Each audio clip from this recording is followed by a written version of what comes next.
अगदी जलद व अचूक बातम्यांसाठी पाहत रहा महामीडिया 24 सदैव तत्पर.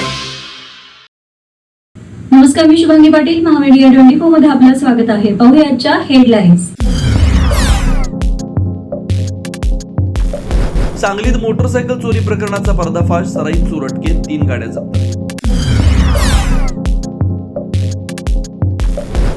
लव जिहाद प्रकरणाची सखोल चौकशी होणार, आमदार गोपीचंद पडळकर यांची शिरोलीत ग्वाही. गुन्हेगारी कृत्यांना आळा घालण्यासाठी राज्य सरकार कटिबद्ध. पुण्याच्या नसरापूरमध्ये 65 वर्षाच्या नराधमाकडून 4 वर्षाच्या चिमुकलीची अत्याचार करून हत्या, संतप्त ग्रामस्थांचा मोर्चा. नसरापूरची घटना अतिशय निंदनीय, खटला फास्ट ट्रॅक कोर्टात चालवणार, नराधमाला मृत्यूदंडाच्या शिक्षेची मागणी करणार, मुख्यमंत्र्यांची माहिती.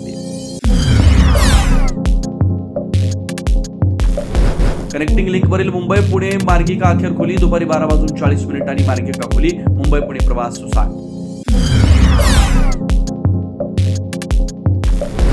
2029 मध्ये भाजप शिवसेना सोहळ्यावरती लढवू शकते, शिवसेनेचे नेते संजय शिरसाट यांचं मोठं वक्तव्य. तर सामना अग्रलेखातल्या दाव्याबाबत शिरसाट यांना विचारला प्रश्न. अशोक खरातला अटक करण्यासाठी ईडीच्या हालचाली नव्हे, मनी लॉन्ड्रिंग प्रकरणी विशेष पीएमएलए कोर्टामध्ये वॉरंटसाठी अर्ज. सध्या अशोक खरात नाशिक पोलिसांच्या ताब्यात.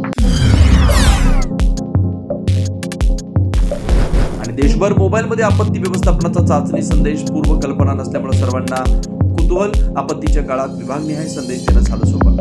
महामीडिया 24 न्यूज चॅनलला लाईक करा, शेअर करा, सबस्क्राईब करा आणि बेल आयकॉन ऑन करायला विसरू नका.